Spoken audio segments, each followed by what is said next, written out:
Coast to coast with like 7 seconds to go. Coast to coast. When he was back with Columbus, it had the issue of great year, horrible year. Great year, horrible year. He might have one of those families that are like, well, you're not going to make it as a skater, so like make it as a fighter. I would think it was the coach said that any player could be healthy scratch at this point. I got nachos, and instead of getting nachos like cheese and salsa, I just wanted 2 cheeses. And they said that was an upcharge now. So I'm mad. You can't stop me now. Try and stop me how? Try to break up my old band with everything that I've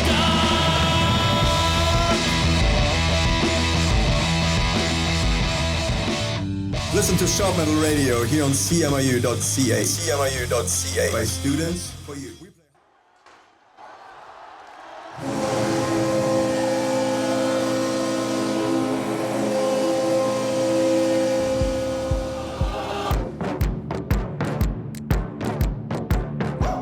Live from the MRU radio booth, CMRU.ca brings you Coast to Coast. Here with all your hockey news, here is Landon Brown, Alex Burko, Casey Freeman, Merrick Robinson, and Phil Tremblay. Oh my God. Yeah. This is our first show since June. I want to say June 1st. I think it was June 1st. Yeah, because it was the day before the Cup final started. Yeah, June 1st, and then on the 8th, you had something we couldn't do, and then yesterday, I don't know why we didn't do yesterday. So story time.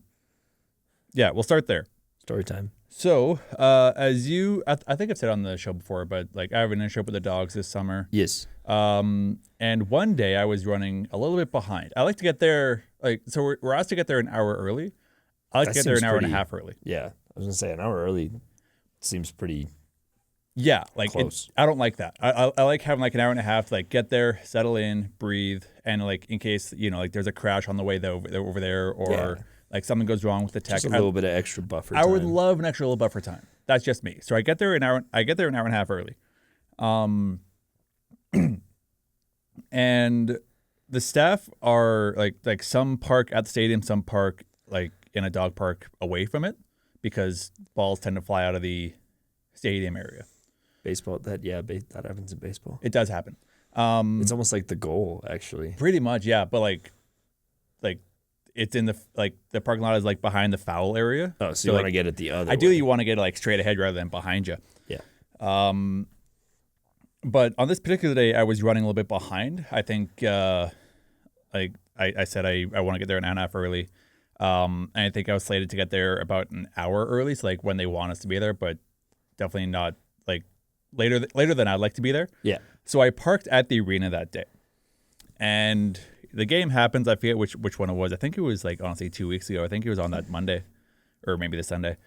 And I go, I work, I leave. Yeah. As I'm driving home, I go to McDonald's to get a drink after, because why not?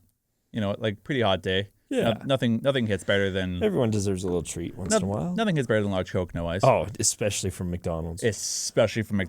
So I'm driving over there, and I look at my rearview mirror because I think, oh, that looks kind of weird. I look behind, I look at my back window, and it's just completely just spiders. Smashed in. Just spiders completely. Oof. And I thought, oh, okay. Not ideal. Well, beans.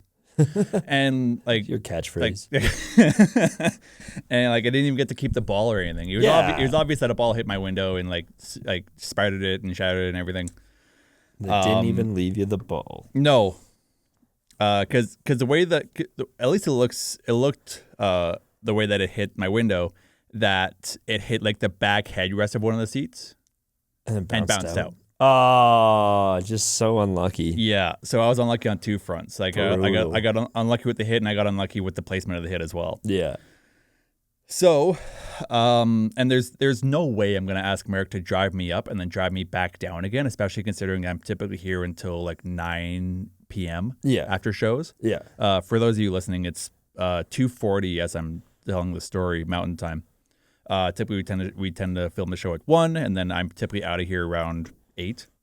Yeah. But yeah, and there's no way I'm gonna ask Merrick to stay like 9 hours to just drive me home. It doesn't make sense. So we had to put the show on hold for a couple weeks, which was as it turns out, about the time of the Stanley Cup Final. Like almost exactly. Pretty much, yeah. I was kind of hoping that it would be wrapped up on, I believe that was Saturday or Sunday. Yeah. Because that we'd have the whole final to talk about rather than having this weird kind of in the middle show where we're doing a prediction for Game 7. Luckily didn't get to Game 7 as the Hurricanes beat the Vegas Golden Knights in 6 games. Yeah, they did. Winning their second Stanley Cup in 20 years exactly. That's impressive. Go Canes. Yeah. So this episode is going to be largely catered to people like Phil. Because Phil, as the final progressed, unfortunately couldn't watch all the games because life gets in the way. It was a busy week for life. Yeah. It was a busy 2 weeks for life. But like I like watched some highlights and still kept up to date on like the storylines. I just don't know like every hit that went down. Yep, which makes sense. So Phil and I are gonna go through the Stanley Cup Finals kind of game by game. And then honestly, some NHL news broke today, so we won't have time to get to some PWHL news. I might record that as a separate video or just push that off to next week after the entire expansion phases have come and gone. And then we'll break that down in its entirety next week. But still, I didn't do the whole Alex Verco with Phil Tremblay. That's me. This is Coast to Coast. And it has been a busy week. It has been a busy weeks. As we're 6 minutes deep in this episode already. It sure has been. So yeah, we're going to start there. We're going to start in the finals. And so we'll jump to game 1 first. Where Vegas wins. They take the lead in Carolina 5-4. Yep. And let me just pull up the game center here. I've got the game center up. So it looked like Vegas had Carolina's number for a bit there. I was gonna say the other way.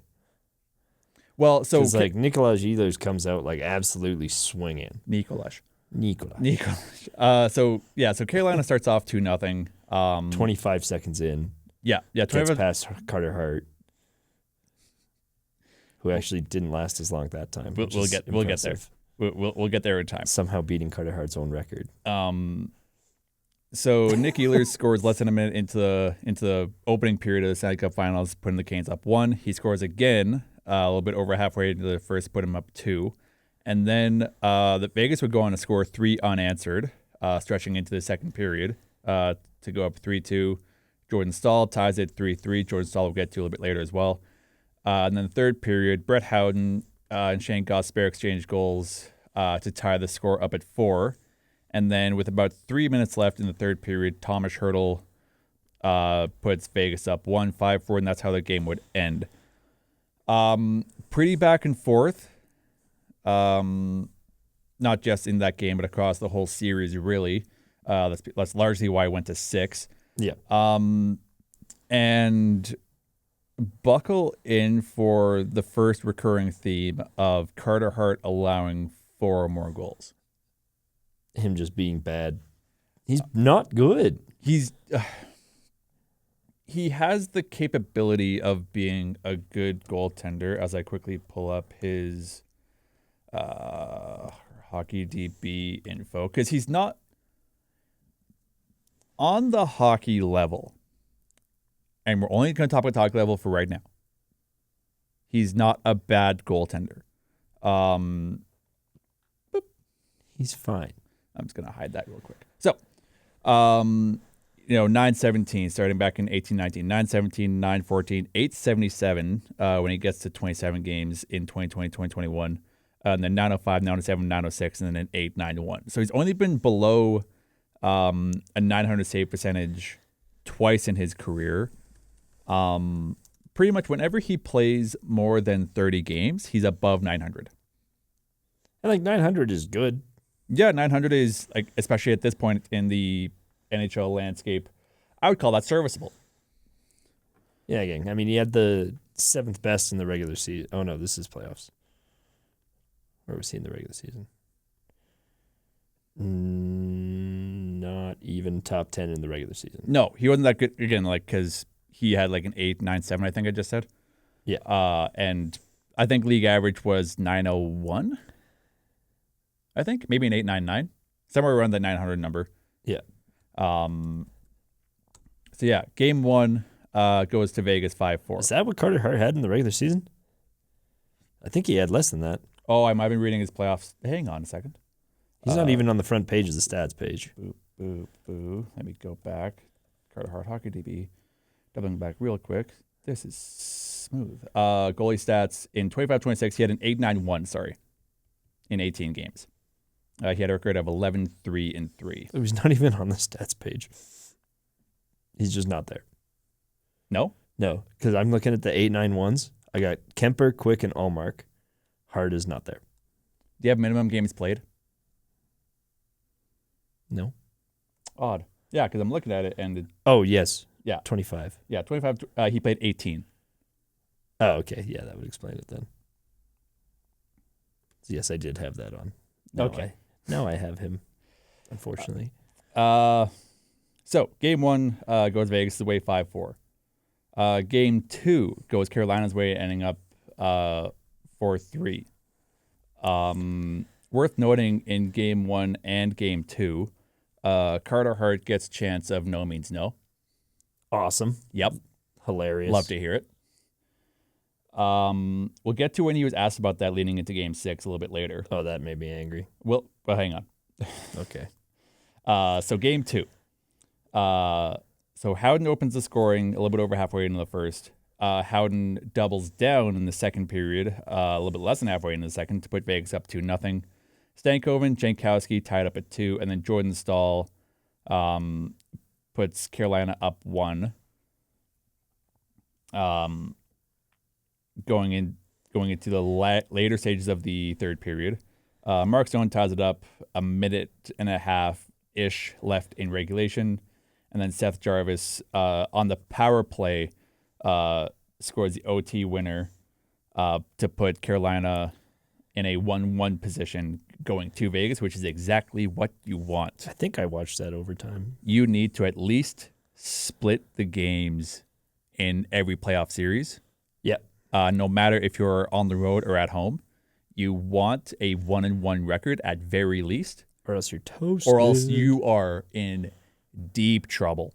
Yeah, we didn't really see any big comebacks any big successful comebacks this finals. It was very much the opposite of the NBA finals.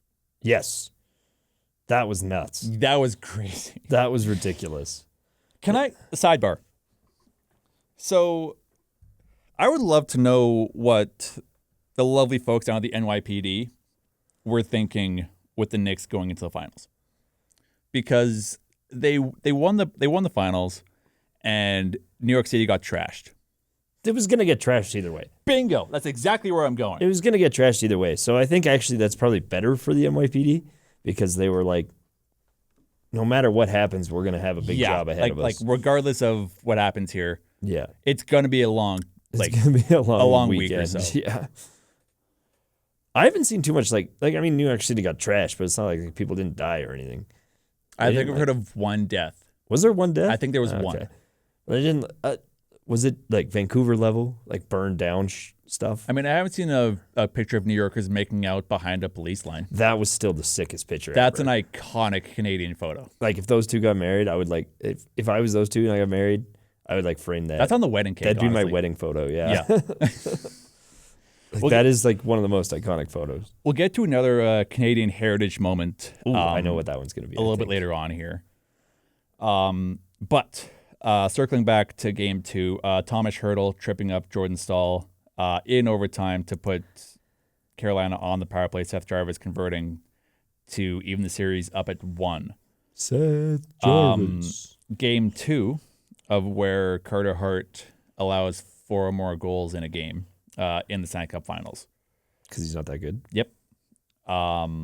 Game 3 going to Vegas. Vegas pulls it out in double overtime, 5-4. Thomas Hurdle opens the scoring, fresh off of. This was the hat trick game? The Marner yes, this hat was the trick? Marner hat trick game. The fast. Oh yeah. So, by the way, we're not going to get to all the records that this series broke because they broke a record-breaking number of records. Fair enough. Like, I tried to track down all the records, and it's impossible. I do have new stuff once we get to Game 6. You have About new the Cup. stuff? I've got, I saw this on my walk to the studio today, and I just think it's kind of cool. But we can do that once we get to Game 6. Okay, so I probably haven't heard of it. Probably. It was posted by NHL 4 hours ago. I might have seen it. You might have seen it. It doesn't say you've liked it, so that's what I'm going off of. Okay. and it hadn't been in the Coast chat. I so- haven't, because I knew, because I was like, I'm going to talk about this. Okay, so Thomas Hurdle opens the scoring in Game 3. Then we have the fastest hat trick In Stanley Cup history. in Stanley Cup history, Stanley Cup Finals history. I think it's Stanley Cup. I think it's playoffs. It's either finals or playoff history. Can you fact check that while I keep rolling Yeah. here? Okay, so Hurdle opens the scoring a little bit halfway into the second period. Then it's Marner, 3 times across 6 minutes and 10 seconds, looks like. You are right. Stanley Cup final history. I think it narrowly beat out. Oh, it beat out someone, and the record time before this was, I think, 6:31 or 6:30, somewhere in that range. It's only the second time there's been a second natural hat trick in a single period in the Stanley Cup final. What was the first time? 1955. Whoa, there's a few of those. Ted Lindsay. Yeah, and like we'll get to there. That reminded me of something else that we'll get to around Game 6 as well. And so the hat trick that Marner got, so 6'10", beats out Maurice Richard. How long was it? 6:21. 6:20. So he had like time to work.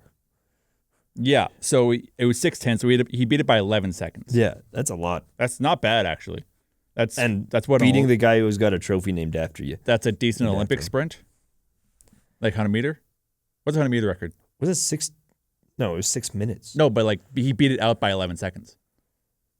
What's the record for World Olympic record is sprint? 9.5. 9.5. Okay, so like a little bit over the Olympic a little record. bit over the Olympic record. That's It's like the women's record. yeah. Well, no. Fact check. Okay. Okay. Fact check that too. So Vegas goes into the third period up 4-0. And this is where the wheels would kind of fall off. Martinook, Hall, Stahl, and Svechnikov across the third period, tying the game up at 4. The fourth goal coming on the power play again. Nothing happened in the first overtime. Second overtime, Shea Theodore slams the puck home. So Vegas takes Game 3, 5-4 in double overtime.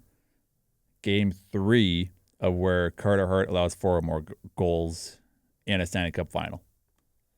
Because he sucks. Bingo. I was waiting for that one. Next. Game 4 in Las Vegas. Carolina wins that one 5-3. Logan Stankoven opens the scoring a minute into the game, getting a hot start. Jackson Blake follows up about 2.5 minutes later. Mark Stone puts Vegas on the board 2-1 Carolina. Jordan Stahl makes it 3-1. Going into the second period, William Karlsson, who will be sorely missed in a couple games here, and Brett Howden tied up at 3. And then Jordan Stahl and Nick Ehlers each getting a goal in the third period, finishing Game 4. Carolina goes home with an even split series. Carter Hart in this game allowing 4 goals again, or 4 more goals again. Because he sucks. Bingo. At this point, it was tying a record. Yes. Also, back to the fact check. Women's 100-meter world record is 10 seconds 49. So just barely Yeah. just barely a women's record sprint time. Yes. Okay. Back to Carter Hart sucking. Yeah. Because he sucks. So 5-3 heading back to Carolina. That was okay. So this is Game 5. Carolina beats Vegas 4-2 in this one. Game starts a little bit less than halfway into the first period. Pavel Dorofeyev scores on the power play. Jordan Stahl responds a little bit over halfway into the period. We go into the second period. And it's all Carolina. Game is tied. Second period, Svechnikov, Aho. Third period, Svechnikov again. And then Pavel Dorofeyev. He tried his best. Scores to cut the lead in tally. half, but ultimately not enough. So Carolina takes that game 4-2. The fifth and record-setting game where Carter Hart allows 4 goals plus. And why is that, Alex? Because he sucks. It's because he sucks. It's because he sucks. And at this point, because again, I was looking at all the scores and everything. I just wasn't watching the live games. At this point, you've broken the record for being the most garbage goalie in the history of the Stanley Cup Finals. You know how deep of a history that is? Like, that's a deep, deep history. You're now the worst goalie in the Stanley Cup Finals history. And the 80s existed. The 80s were a thing that happened. They were a thing. A lot of people don't remember them because they were on drugs the whole time. But it happened. We got the the records. 80s. At least one person wasn't on drugs, and they took a record of it. At this point, if I'm Vegas, actually, honestly, probably before this game, if I'm Vegas, I'm thinking we got to make a change. Because Carter Hart sucks. You'd think. Because Carter Hart sucks. You'd think. Yeah, you'd think. Do you want to play that clip? Play the clip. I have that clip queued up. Oh, God, this made me so angry. I sent this to the group chat. It made me so angry. One hot second here. I was going to play it later. No, we got there. Bring it up. Phil Trombley wants me to play it a little bit earlier. Let's see if I can find it here. That is queued up. John Tortorella gets asked if he's going to change goaltenders going into Game 6. After Carter Hart breaks the record for being the worst goaltender in Stanley Cup history. Yep. Here's what he said. Not with just one guy, but as a team. Left side standing up. John, did you consider at all going to Aiden Hill in the third period, or was there any conversation or thought about it? Christ, that could be the stupidest question I've heard. How is that I don't understand. Maybe I'm missing something. How is that a stupid question? Does he know he doesn't have to be an asshole? But, like, he's also just a wrong asshole. In what world is that a stupid question? You've got a guy who's just lost you the lead of the series. Now he's given up historically bad. He's given up 4 goals in a row, more than anyone else in the history of the Stanley Cup Finals. Why do you think that's a stupid question? Whether or not you were going to consider it or not, you should actually, theoretically, unless the guy is absolutely hot and you're on the verge of winning the Stanley Cup in the next game, then even if he'd let in 4 goals, if you'd scored enough and maybe you get to that point, unless this guy is the best goalie in the absolute world and has not done nothing wrong, there always should be some sort of consideration that maybe this guy needs a day off. That's what Carolina did, and it worked out. But then to go and defend this guy so adamantly after he's just set this record for being bad, I just don't get it. And then you be a dick to the journalist trying to just do his job and asked him a pretty realistic, not crazy question, in my opinion. Shout out Johnny Lazarus. Yeah, like, I don't understand why that question got him so mad. Maybe it was because, like, they're defending Carter Hart so much. There's so much attempt to keep him out of the public eye, but then you have a helmet like that and whatever. Also, Carter Hart's name appears on the Stanley Cup 0 times. Yeah. Aiden Hills appears on it once. Yeah, exactly. Why wouldn't you go with him? It's right there. But, like, I don't know if it was because Torts just wanted to shut down any conversation immediately about Carter Hart because he maybe thought that it was going to go towards some of the other questions. Yeah. But that's just a stupid response to what was a pretty good question and made me very much dislike him even more. Before we get to Game 6, I want to reference an article written by Jonathan. It's either Larrivee or Larrivee. I don't know if that's French or not. On Yahoo Sports. I had forgotten this.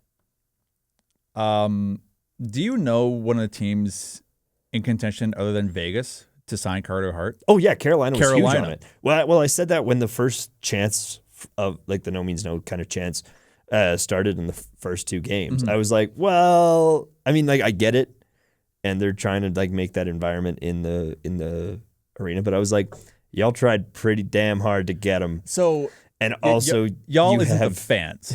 No, I know not the fans, but I mean, the fans. If you want to include the fans as part of the organization, which I think at some point a lot of the fans feel like they are. Like when we say Calgary Flames, we say we, right? Yeah, like when we say Calgary Flames is trying to get someone. When we say who Calgary Flames are going to draft, we say we're going to go for this guy. We're going to try and dissect that a little bit, kind of as we Phil and I discuss kind of Vegas and the fandom in a couple odd seconds here because I have some things to say. But you were saying, but I understand that now you're doing it with Carter Hart, but you tried so hard to get it. You tried so hard to get him. And maybe I'm looking too much into this as them kind of thinking it's like a holier than thou kind of situation, which I mean, technically, yes, they are, but they still really tried hard to get him. And they wouldn't be chanting that if he was on their team. And we know that.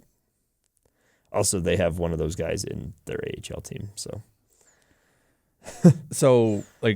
John in this article references how he was almost a Hurricane, and then massive backlash led to them walking away from Hart, which is good. And I think it happened with shout out Carolina Hurricanes fans first and foremost. There was a couple other teams that happened with, but as soon as they got in the conversation that they were going to go after Hart, they got emails, canceled seasons, and all that kind of stuff, which they were like, oh. Yeah. Oh. Vegas was like, oh, no. Nah. Yeah. But I think the Vegas fan base is a little different. So. But Carter Hart was also asked about the no means no chance across games 1, 2, and 5. Hart said it's just noise. Yeah, Carter Hart, and this has come out recently, he's not very good at deciphering what noise is meaningful and what is means something bad and something good. You know what? You took the words right out of my mouth. I was about to say it's just noise. Probably something that was mentioned in a hotel room in 2018. Yeah, we'll have no way of knowing. Yeah, but it was. How could we know? I mean, it might have been said. worth so saying. Brutal. It's so ridiculous, and I don't know. I've been trying to stay off the. I still read a lot of it on Twitter and Instagram comments and stuff, and I still read it. And every time I just gotta be like, oh my god, it's one thing to defend a guy if he's done something really bad, if he's your best buddy. It's one thing to stand by your buddy who maybe did something. Yeah. Not that I'm going to dig myself into a hole here. Not that I'm supporting that, but worth mentioning, second chances are allowed. 100%. That's where I'm going. Let's get there first. Second chances are allowed. However, now I don't know where I was going, but the amount of not even just defending the action, and it's just people pretending to be, and I'm not gonna lie, we kind of are in that somewhat of the, where am I going with this? Somewhere with this camp, we are partly in it because we're also trying to talk about it without being legal professionals. We we don't know everything that went on in that courthouse. We know what we were told. We know what was posted on the news and all that kind of stuff. And all that reported by Rick Westhead, and he did a great job. And we we did an assignment on it. We did, but on social media itself, it's one thing to stand beside your friend who who stole a pack of gum from a gas station or something. You'd be like, okay, whatever. Or a guy who, broke up with his girlfriend or whatever. That's your friend, right? You can stand by your friends when they make mistakes. This guy doesn't know who you are. No. Vegas Knight 37_JK on Instagram. This guy doesn't know who you are. Why are you going to such lengths and threatening people online to defend this guy who has no idea who you are, who doesn't care who you are, and doesn't care about your opinion? That took a long time to get there, but we got there. The problem, second chances are allowed, absolutely. Is there, in theory, a path that Carter Hart could take to earn back a little bit of my respect? Yeah, don't be a dick about everything. A, don't be a dick about everything. B, my issue with this is he was asked about I scrolled past an article. I forgot. I haven't had time to read it yet. But he said that he's kind of grown and matured in his time since coming back from the NHL.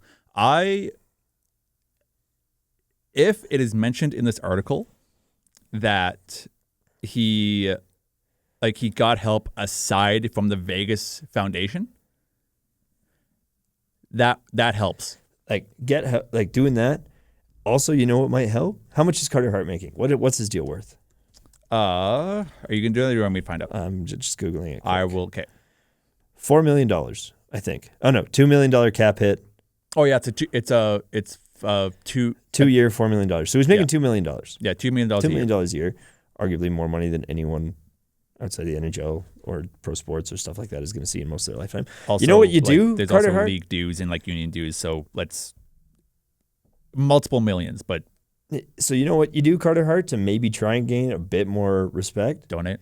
Make a big old donation, not just any donation. Make a donation to Sexual Assault Survivors Organization. Yeah, that's what you do to start. Maybe to start. Yeah, and part of this isn't. Oh man, this episode is gonna get me in trouble. Part of this isn't fully on, and by this I don't mean his actions. By this I mean the whole situation. Yep. Part of this isn't fully on Carter Hart. A lot of it is on the legal system, and a lot of it is on the justice system. Yeah, and there was a TSN article that said like there were stones like that still had to be unturned. Yes, and how like the court case went through, because when you look at the history of everything that has gone on with this situation, the Hockey Canada investigation where they ended up paying out EM a lot of money, and then there was another one that EM got paid out a lot of money where they had private investigators and they had a bunch of stuff and they found something that was worth enough that they were giving out a ton of money for it. Then all of a sudden you get into an actual court case and now for some reason they can't find anything. Why did they give out that money in the first place if nothing happened? Something obviously happened. Like you can't deny that. And then there's people being so disrespectful who don't actually know the full thing. Like that settlement money from the first time it came out as a case wouldn't have gone out if there was nothing. Just real quick, per an article by Karen Pauls on CBC, there was a general sentiment in the legal community that stones were left unturned in the case, and that appeal was likely warranted. Yeah, for sure. I mean, and then you have so many of these witness testimonies that end up getting inadmissible as evidence. All this other evidence that came from the other investigations, but because they weren't like criminal investigations, they couldn't be admissible as evidence and stuff like that. And it's like, well, you literally didn't have all the evidence. And like at this point, no one truly knows what happened in that hotel room aside from 6 people. Yeah. I think is the number. Yeah. At 6 at best. Yeah. So, like we're not going to get into a huge discussion about the court proceedings itself. But this whole thing is kind of a part of it. Yeah. But that's the big difference. And again, it's a thing that I've seen on Instagram and all the comment sections and everything. And it's terrible when I really need to delete all my social media, but I love it so much. Cillian Murphy has no social media. Really? None. Good for him. Good for him. Like, way to go, Thomas Shelby. Yeah. Way to go. Banger show. Cannot imagine. But that's the difference in the vernacular, right? Is a lot of people that just want to find a reason to stop having this argument and just want to be able to just the keep this stuff out of hockey guys. As soon as they see acquitted, they think innocent. When technically yes, but also acquitted means they didn't have the evidence. And then when you look, but then when you look deeper in the whole story, they had the evidence and then decided that it wasn't worthy of being evidence. If they had, and I'm pretty sure about this, if they had the evidence that whoever was doing the investigations for Hockey Canada had when they did the first initial settlement, if they had that evidence, we would be having a very, very different conversation. And that is the difference between these guys being acquitted and declared innocent. Yeah. Yeah, like in prepping for the show, I showed up like 2 hours early to try and like find some stuff for the show. Crazy. Yeah. And at least in my findings, what I found was acquitted it pretty much means that the prosecution didn't accurately show without a shadow of a doubt that this happened. Innocent means you didn't do it. Yep. That's what I found. Mm-hmm. And that's pretty accurate. Worth specifying. Anyway. We just had a blockbuster trade come out. No, we didn't. No, we didn't. Okay. There's a trade.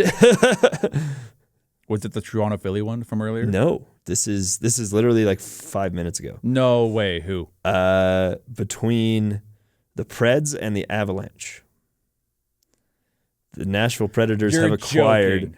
29-year-old Ross Colton and 24-year-old goaltender Isaac Posh in exchange for 25-year-old Magnus Krona, also a goaltender. Yep. And 2026 third-round draft pick and 2027 third-round draft pick. Worth noting that that draft pick used to be the Nashville Predators that they already got from Colorado. So this draft pick's just going across the country. Yeah. Worth noting that I think in our last show we talked about how Chris McFarland, former Colorado Avalanche GM, is now a GM for the Predators. Yes. Just he just didn't want that draft pick. Just kind of neat. Yeah. Anyway, that's your gangbusters blockbuster. So Carter Colton Hart for Corona. Carter Hart says it's just noise when he talks about the chance. We get into Game 6. Hart is the starter. For some reason. Carolina wins. 3-0 is the final. Taylor Hall scores pretty quickly into the game, 3 minutes in. Jackson Blake scores the second goal in the second period, 13 minutes in. And then Ehlers and puts then away Nick the Ehlers empty ices net. it. That is the one I saw that one. Puts the empty net away to claim it. Something I want to mention personally. My dad, my brother, and I have this hockey pool every year. Yeah. I had Nick Ehlers on my team. Did that goal win you the pool? That goal brought me within one short of tying. Oh. So I think you just needed like one more assist or something. I think I lost 139 to 138. Oh. Why didn't he get another one? The tiebreaker is goals. Oh. So you would have won. I was 23 goals up on first. I needed a point across the playoffs. Brutal. To win. To win the whole thing. Yeah. Way she goes. Notable thing here, Game 6. Carter Hart doesn't allow 4 goals this time. Way to be, King. Yeah, good job. You only allowed 2. You did a little bit better. Not as good, however, as Brandon Bussey. Yes. You want the coolest stat ever in the history of goaltending? Go ahead. Do you know how many shutouts not just in the playoffs, but in his entire NHL career? Do you know how many shutouts he had before this game? I think this was his second, so I'm going to guess he had 1 before this. This was his first. No way it was. Yeah. Brandon Bussey. That's at least, unless that stat was wrong when they put it out. But I'm pretty sure that was his first in the playoffs. Yeah. Oh, okay. It was his first in the playoffs. Yeah, it was his first playoff shutout. Okay, Mackie lied to me. He's had 2 he's had 2 in regular season, and now he's 1 in the playoffs. Okay, well that makes it significantly less cool because he only played 4 games anyway. But anyway, there's the 2 there. What a day to put a shutout. Yeah. Gets it done. Carolina wins the Stanley Cup, and hockey fans across the world rejoice. I would argue like 90% of the NHL landscape were cheering. Yeah, 100%. And I think I don't know where I was going with that, but shout out Nick Ehlers. He talked about 2 players who kind of left both their teams under vastly different circumstances. You have Marner in Vegas, who was It is fair to say he was done wrong by the Leafs. Yes. He was asked to see if he wanted to be traded to Carolina when his wife was 8 months pregnant. Yeah. No. Like, I fought for that in my contract. No, I'm not. No. Yeah. So then part of a sign and trade to Vegas. And then Nick Ehlers, who was kind of an underperformer. I've been a big Nick Ehlers booster for a couple years now. Yeah. Check out our Instagram. There's a reel that I post about Carolina signing Ehlers, but Ehlers gets asked about Winnipeg, and he chokes up, and he gives respect to Winnipeg and the organization, and that's just like something I found cool, is that even in this kind of top of the mountain moment for him, he's able to respect where he came from. Yeah.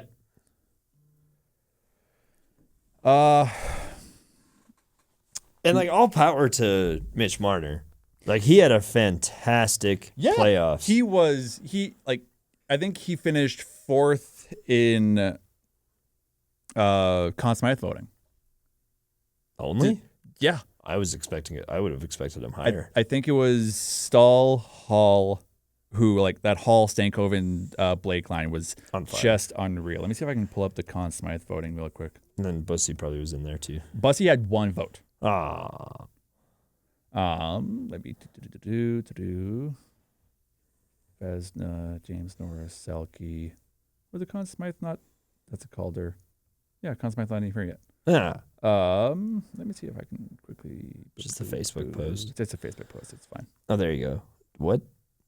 Oh, that's actually. Oh, this is per person. Yeah, this is like by the voter. That's kind of cool. That's pretty neat. Okay, wait, hang on. Let me just.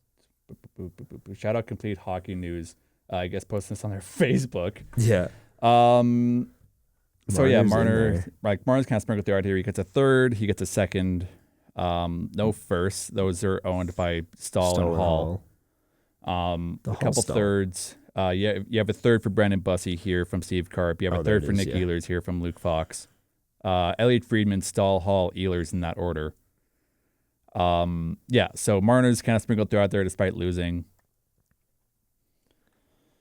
Yeah. That makes sense to me. Is there anything you want to mention from the playoffs, from the finals, anything before we kind of do a deep dive on Vegas for a quick second? Because I got some things I want to say. I think I don't know. I probably could have tried harder to watch these finals. I mean, like stuff happens, but you let me can't pull be up the like dates. parked in front of TV. Like let me make excuses here for a second. Tuesday, June 2nd, I watched that game. Okay. Thursday, June 4th, I had. Actually, no. Tuesday, June 2nd, I didn't watch that game. I was in rehearsal with the band. Noise. Thursday, June 4th, I had pinball. June 6th, I don't know why I didn't watch that game.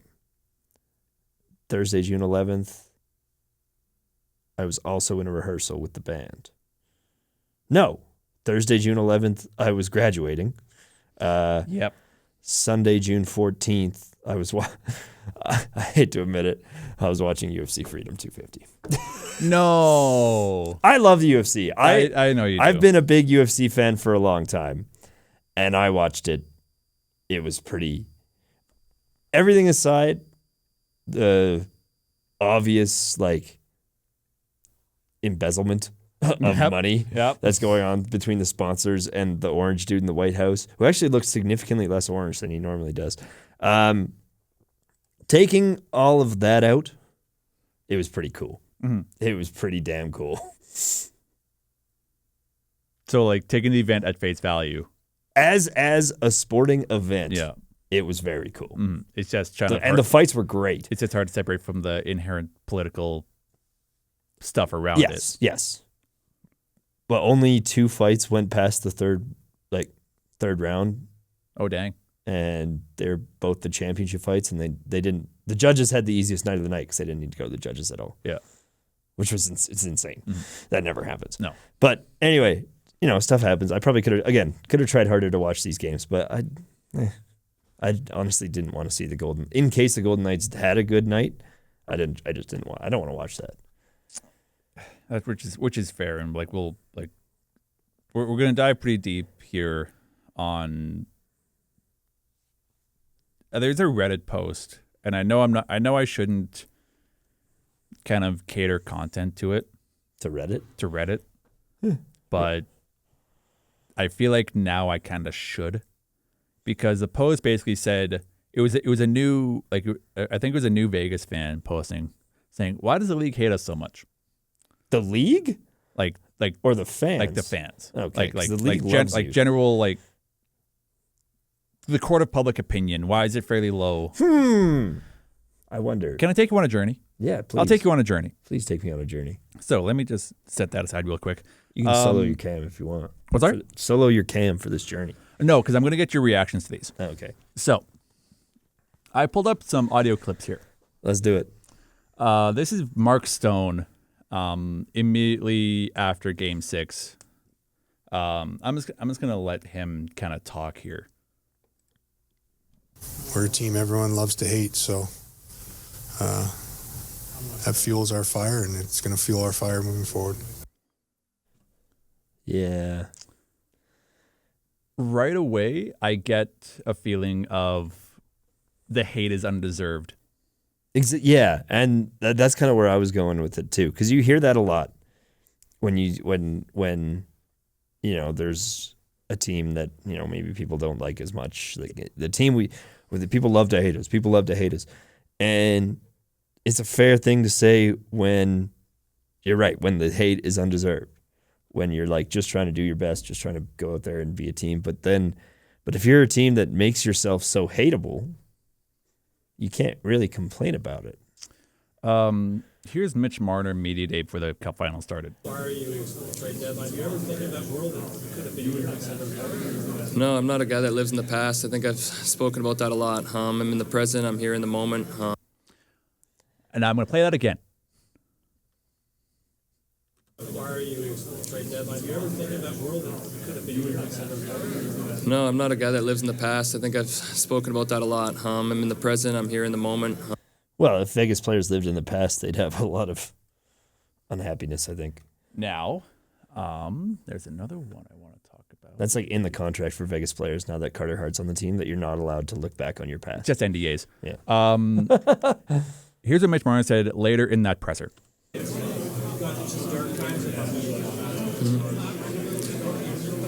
Yeah, I'll talk about that in the coming weeks if it happens. I don't live in the past. He's asked about dark times in Toronto, or he's asked about dark times in general. People assume Toronto.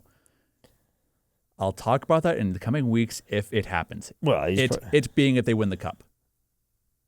Oh, okay. I don't live in the past, live in the moment. I'll talk about that in the coming weeks if it happens. He's just hitting all three. Those are two diametrically opposed. He's like living in the future and then also not living in the present because he's living in the future while he's like dreaming about a future where he's living in, where he gets to think about what? Also worth noting, Marner not available to talk to the media after Game 6. Womp womp. He was probably doing his hair. He wanted his Nazem Kadri moment. He wanted his those of you who said I'm a playoff liability can kiss my ass. Yeah. That's what he wanted. Which I think he got. I think he still got. Bingo. He doesn't have to. He doesn't have to be a dick about it. He doesn't need to say it. He's already won. He was arguing if he's Vegas in the finals. If Vegas had won the cup, he was winning the Conn Smythe. Mm-hmm. He had votes. Why you gotta be a dick about it? He had votes when they lost. Yeah. But yeah, let's take a moment and I don't live in the past. I'll talk about the past. I live in the moment. I live in the present. That's me, Mitch Marner. Hey, Mitch, what about those dark times? Oh, I'll talk about those later. I'll talk about it in a couple weeks if it happens. Okay, dude. Hypocrite. Yeah, that's a weird one. And your entire camp has your entire camp, from you to your agent to your security team to your dad, shut it. Yeah. Well, he did. That's why he wasn't available for the media. Your play more than enough makes up the difference here. Yeah, he's not the guy that has to complain. And I think maybe Vegas just in general needs a better media trainer. Just a better PR guy, I guess. Also, just doubling back, Mark Stone said what? We're a team everyone loves to hate, so. Cool. Okay. John Tortorella. We got to find a way to fill that void. Not with just one guy, but as a team. Left side standing up. John, did you consider at all going to Aiden Hill in the third period, or was there any conversation you thought about it? Christ, that could be the stupidest question I've heard. They love to hate us, Stone says. Well, yeah, because you're getting mad at journalists for asking pretty solid questions. If you're an asshole, people aren't gonna like you. That's how it goes. Sorry, Stone said. We're a team everyone loves to hate, so That fuels our fire, and it's going to fuel our fire moving forward. Cool. Real quick. Tonight, former Philadelphia goaltender Carter Hart is joining the Vegas Golden Knights organization. The team announcing today that Hart will begin his comeback on a professional tryout agreement after being reinstated by the NHL following his acquittal in a high-profile sexual assault case earlier this year. Yeah. But, oh yeah, everyone loves to hate Vegas. Well, you do stupid stuff. And you're mean about it. And then when something goes your way, you're like somehow a sore winner and a sore loser at the same time. Yeah. We talked about Brett Howden a little bit. He was a pretty substantial player in the playoffs, especially in the finals as well. Article on TSN written by, give me a quick second to find this out, Rick Westhead. Hey, Phil, Rick Westhead, was he in anything kind of, in and around anything kind of major? Yeah, a little bit. Okay. He did some reporting. Article on TSN by Rick Westhead. This was about when Howden appeared as a witness in court during the whole 2018 thing. Yep. No, he lied and was... That was when I was leaving the room. I just heard her kind of weeping. Is it something that you've heard? Did you see her? No, I just heard. I'm pretty sure it was crying. I just heard it, and it sounded like crying anyways. And you wouldn't, and then didn't go check, didn't go take care of her, I guess not his friend, but didn't go make sure his friends weren't doing anything bad. We're a team everyone loves to hate, so. Yeah. Can I fix that? We're a hateable team. We're a hateable team. We're a hated team. That's what I mean. You make decisions without thinking or actively disregarding the fallback that could happen to your organization and brand. And then when you do something without considering that comeback, considering that pushback, or considering that pushback and going for it anyway, you're making yourself hateable. That is what it is. This last one I'm going to pull up on the screen. It's not an audio piece; it's an article. Ironically enough, on the Pro Football Network. I don't see an author named here. Give me a quick second to pull it up on my other screen here. Would you mind just tap dancing for a couple seconds here while I pull this up? I'm not very good at dancing, Alex. Fair enough. I think I've officially watched more of the FIFA World Cup than I did of the Stanley Cup Final, which is unfortunate. So I mentioned Mitch Marner's security team. Yeah. Also digging a hole for him entirely. Mike Stevens received a message from Marner's security team. Leafs insider Zach Phillip also received a similar message from Marner's security team as well. If you want to know what these messages say, I'm not going to read them now. They're not hard to find. Mitch Marner security issues or Rocket security. Any of them work. However, ESPN's NHL reporter Rachel Krychak, my apologies for not saying your name correctly, strongly criticized the messages, saying the behavior only damages Marner's image further. Marner's security sliding into DMs of people is exactly the kind of thing that actually harms his reputation. Wait, so was his security guys just going after people? Yes. Or was he, because honestly, my first thought, and when someone says sliding into DMs, is especially, again, all respect to female journalists, especially in sports, it's a hard job to do, but especially when I hear NHL reporter Rachel Krychak, and then in that same sentence, Marner security sliding into DMs. I don't believe there's two ways to go with that. I don't believe she's got any messages from Rocket Security and Mitch Marner's camp. Oh, okay. So they're not DMing her. No, she's just talking about the messages. Okay, that makes sense. Where'd it go? Boom. Anyway, it's not. But they're but they're threatening them. They're not just trying to flirt with people. No.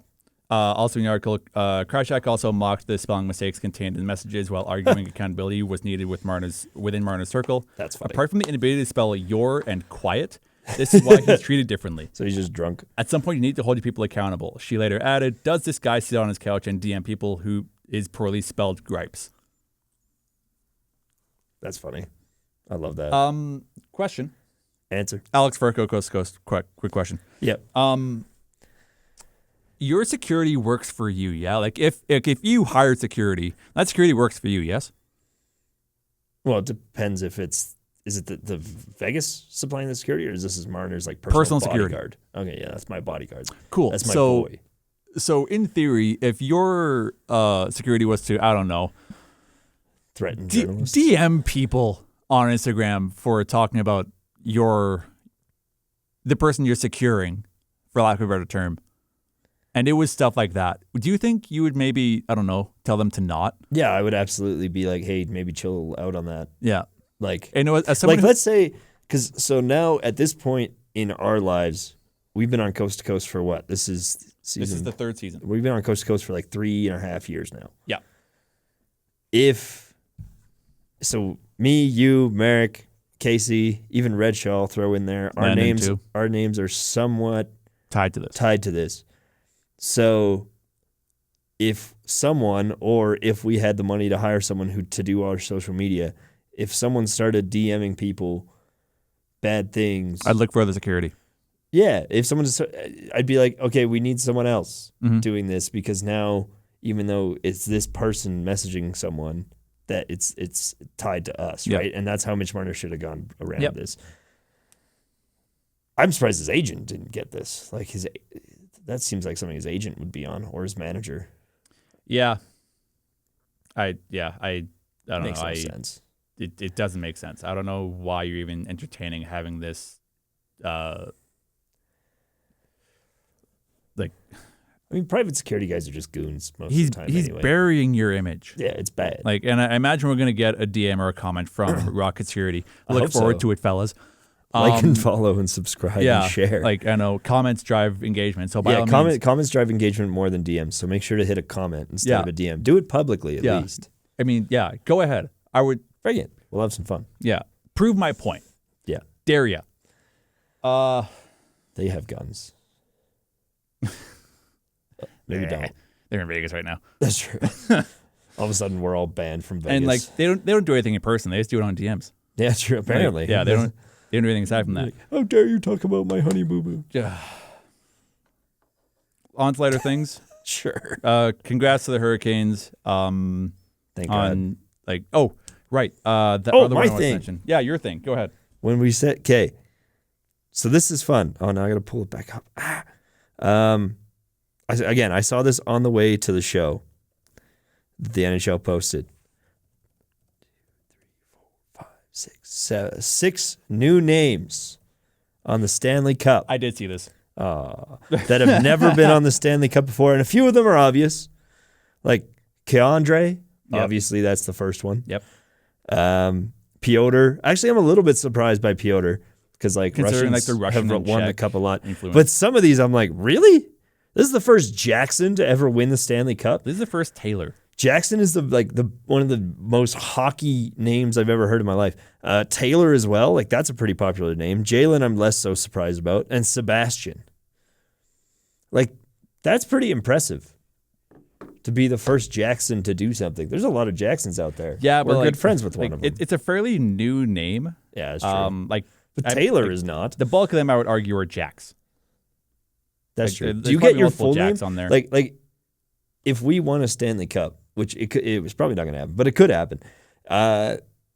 Do I get to choose whether it says Phil or Philip? I would think so. Oh, that's cool. Unless you could just go with your legal name, which would be Philip. But I kind of want it to be Phil. That's like the diploma last week is like the degree last week is like the first thing I've gotten in a while that actually says Philip on it. Oh yeah, it's like that and my driver's license and my passport. That's it. Everything else is even my student ID is Phil. I'm kind of worried about what my diploma is going to say. Well, you can go off of what Ruby said because Ruby said Cheyenne, Ruby, Zumac. Okay, so yours will probably say Peyton, Alex, Verco. Bummer. But you can ask them like when they actually say your name when you cross, you can tell them you don't want them to say Peyton. Yeah, you can tell them to just say Alex. Cool, which they will do. Back to Facebook for a BetMGM post. Facebook! Stanley Cup winners as player and coach for the same franchise. Rod Brindamore in 2026. Toe Blake in 1956. What a name. Joe Primo, 51. Hap Day. Also, what a name. 42. Frank Boucher. Cooney Weiland. Also a name. And Lester Patrick. Hap Day. Was that the inspiration for the TV show Happy Days? Probably not. Oh, okay. I'm going to take a stab Darn. and say that Hap Day was not the inspiration. Not the inspiration for Happy for, Days. Yeah. Monday, For Tuesday, Ron Howard Happy and, Days. oh God, what was Fonzie's real name? The Fonz. Henry Winkler. Wednesday, Thursday, Happy Days. Shout out Hap Day, man. Legend. What are Hap Day's stats looking like? As we approach an hour on the Coast to Coast podcast here, let's see what Hap Day's stats are. Pretty good. How was Cooney Weiland as a player before the forward pass was a thing? Hap Day played from 1924 to 1938. He played as a left wing his first year and then switched to defense. That happens. Brent Burns, Dustin Bufflin. I can't think of any others. Total of 121 NHL goals in 586 games played as a defenseman. Moving on to not playoff stuff. Okay. By Hap Day. Per an article by Kyle Cushman 2 weeks ago, NHL unveils international 3-on-3 tournament for 2027 All-Star event. Cool. Canada, the U.S., Sweden, Finland, and a world team comprised of players from nations outside of the other four squads will compete in the tournament. Russian players will be allowed to participate. Yeah, they'll be on the world team. So world team is going to be Russia plus Ehlers, Draisaitl. Yeah. Like, but it's only 3-on-3. Like, yeah, you only get so many players. Ehlers probably won't be on there, but Draisaitl is likely going to be. I bet you Ehlers would be on there. You think? Because it's not just three guys. Like, they have lines. No, but it's like, I mean, there's a couple like noteworthy checks. David Pastrnak. Yeah. So Ehlers might be like. I bet you Ehlers is on there. He'll be in and around, especially there. after winning the cup. Yep. I don't mind that. I think it'd be kind of cool. I think it's kind of cool. Again, like a lot of people talk crap about 3-on-3 hockey. For the regular season, for overtime, I think it works. Because you can't go till the end of the night on that. You need it to be done. Yep. So I think 5 minutes of 3-on-3, I would make it 10. I would make maybe. it, yeah. I mean, and we've talked about it on the show before about how some players are against 10 minutes. Nathan McKinnon being one of them. Make it 7.5. Yeah, I think Nathan McKinnon said like 7, which weird. Yeah. Because like it's an odd number. Yeah. Like, yeah, it'd work. Yeah. But I think this will be cool to watch. Yeah, I'm excited for it. And at the end of the day, it's an all-star showcase, right? So if you give them this 3-on-3, now McDavid has so much room to go, right? And all these guys with so much speed have actual space to show it off. The article also says that a skills competition will also take place featuring 10 players aged 25 or younger. Oh, if Ben Kindle's not in that, I'm going to be upset. I'm not watching it if Ben Kindle's not in that. What skills competition would you put Ben in? Passing. Okay. Like the agility and the like where you like the stick handling obstacle and course. Yeah. Or pass accuracy. That's where I'd put Ben. Before we jump to awards, do we want to touch on the last kind of upsetting thing from news from like the past couple weeks here? It depends which one it is. It's the CBC one. Okay. Yeah. Was there multiple? Well, I just thought. No, I don't think so. So CBC will no longer air NHL games. Heading into next season, which means like I know like it's kind of a shrug now because but we were talking about heritage moments earlier. Yeah, I think like you and I were kind of raised like my dad, my grandpa kinda. We're kind of raised on like Hockey Night in Canada on CBC. I think for sure, like from a historical value, like it's a bummer. But like, how many of the games of the Stanley Cup Final did you watch on CBC? Oh, I haven't watched CBC in a while. But like I'm not saying it's a bad idea, but it's just like an era has like officially ended. Yeah, like I remember watching CBC for the Flames Cup run in 2004. Fair enough. Like I don't remember that. Like there's just like obviously like people not of our vintage will like remember like vintage. Like, that's a good way to like put Dave Hodge calling out the entire CBC company on air. It's a pretty funny clip if you want to go try and find it.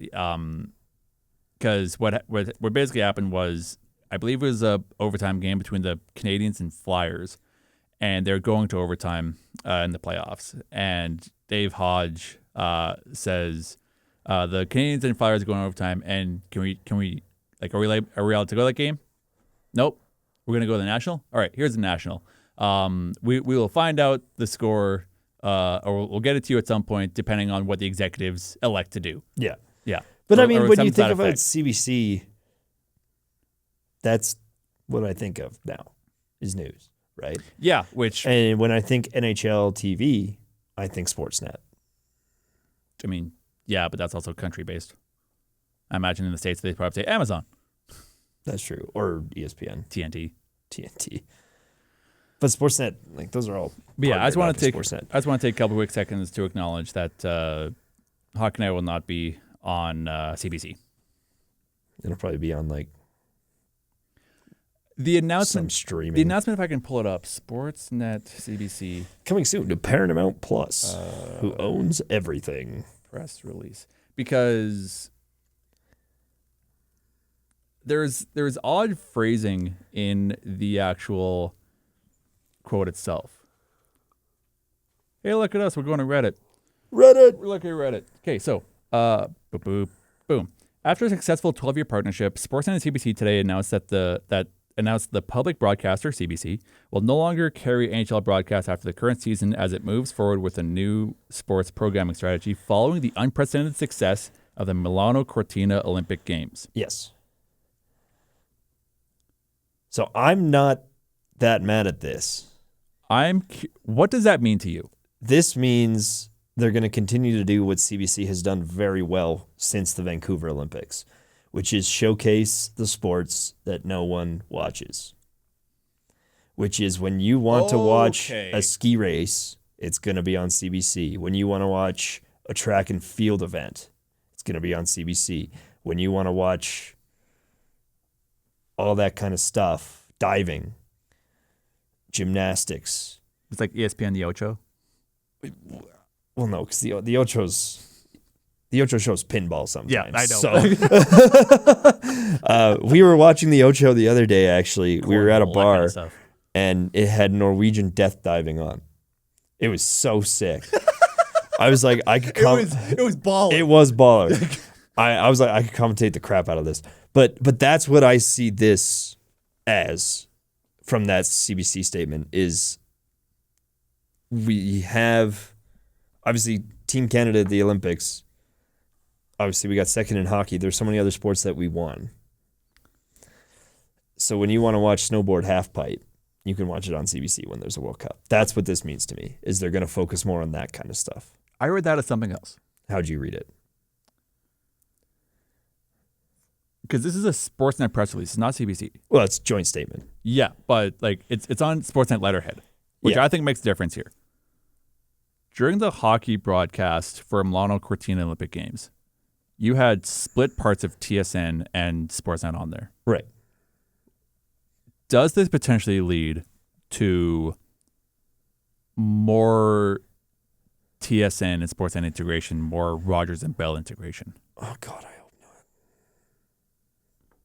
That's what Maybe I read from that the as. entertainment portion.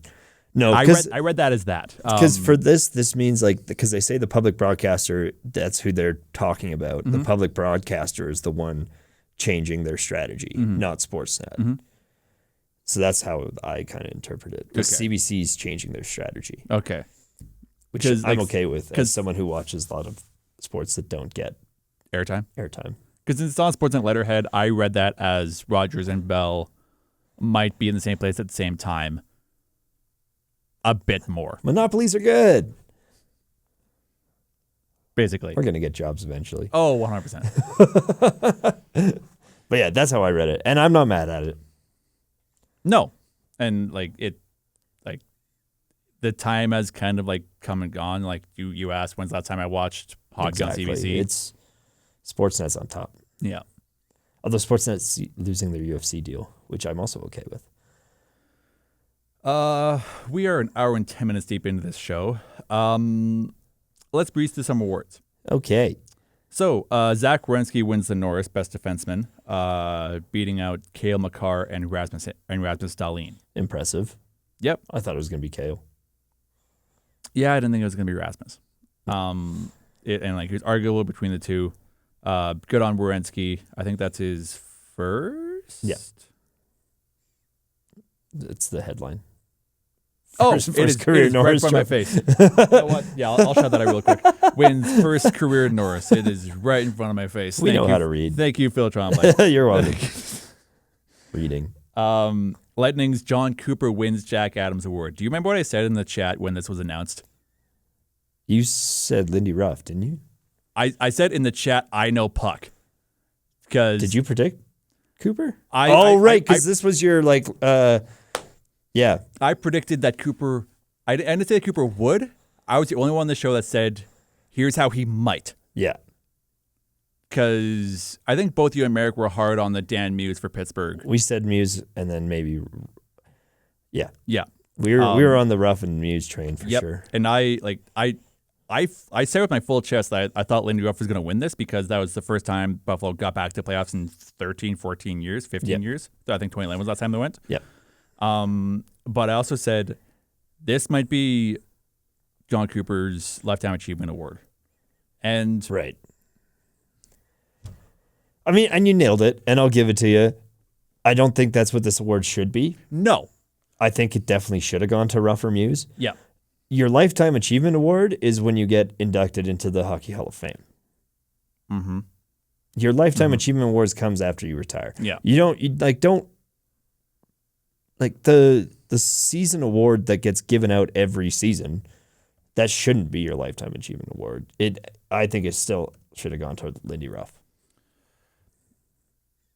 Marc-Andre Fleury, while I'm kind of on this track, let me pull up the actual Vezina Trophy winners.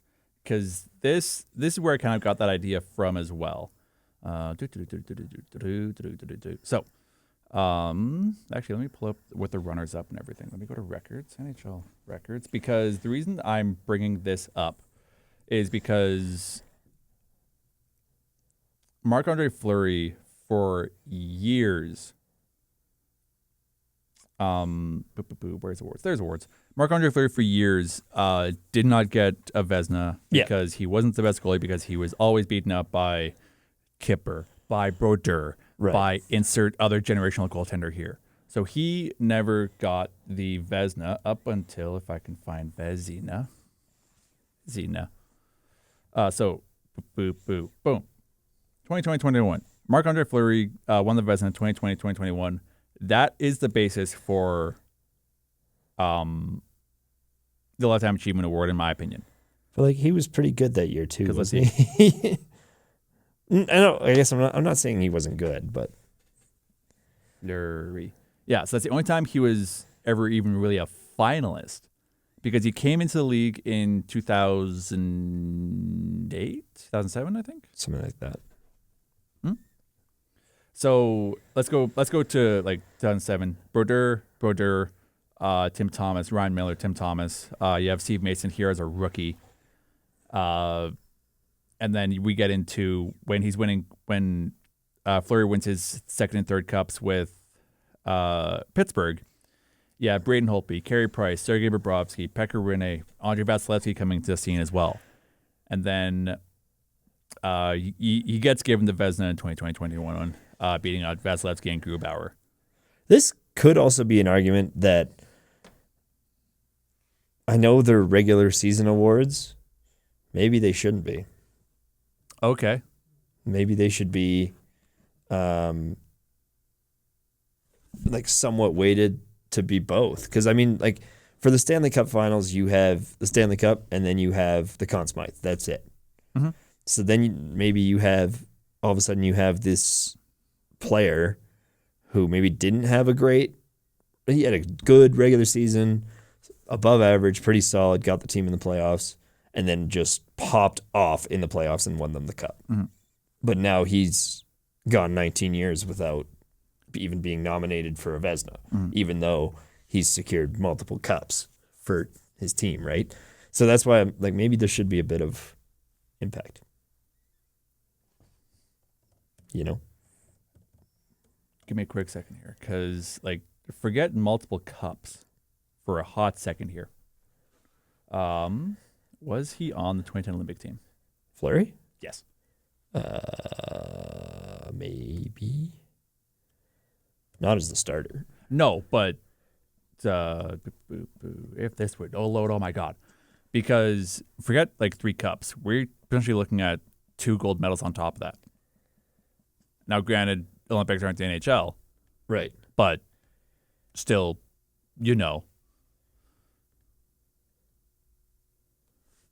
Yeah. I don't know. This page doesn't want to load for me. Bummer. Dude. Yeah, it doesn't want to load. What a loser. Anyway, getting back to current awards while we're on the Vezina. Andrei Vasilevsky. Was that the next tab? No, it was not. There it is. Andrei Vasilevsky wins the Vezina trophy this year after beating out Swayman and Sorokin. America's making the case for Sorokin being a pretty close shot. Per an article by Michael Bradburn on The Score, he emphatically was not. Granted, he finished second. However, woof. He had less than half the points of Vasilevsky. I'm surprised by Wedgwood. Wedgwood being that low? Yeah. Yeah. And we talked about this when the noms came out. We were like, where are these players? Yeah. Why are these guys not getting looks? But I mean, Vasilevsky, can't get mad at that. No. But again, maybe this would have changed a bit. Let's say, so you're on the voting table. Yeah. You're the only voter. You're picking who's getting the Vezina. Does your pick change if you take into account even just a little bit? Maybe still weight the regular season higher a bit than playoffs. Does your pick change? Before I answer that, I want to make clear that I'm pretty sure voting comes before playoffs even start. Yes, it does. But that's my argument. Is maybe it shouldn't. No. Your pick doesn't change. Who's your pick? I think I stuck with Vasilevsky the entire time. Okay, fair enough. I probably have Wedgwood not 5th. I think if you just wait to do voting until after playoffs, and still tell people that don't take playoffs into account, people still are going to unconsciously, and I think we see Anderson in there. Maybe not winning, but as a nom.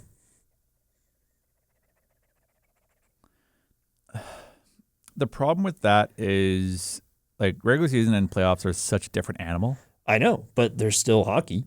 It is, but you're still playing very good hockey. And then again, for the Calder, if you do that, you see Dostal. Let me bounce that question back to you. How much do you favor playoffs?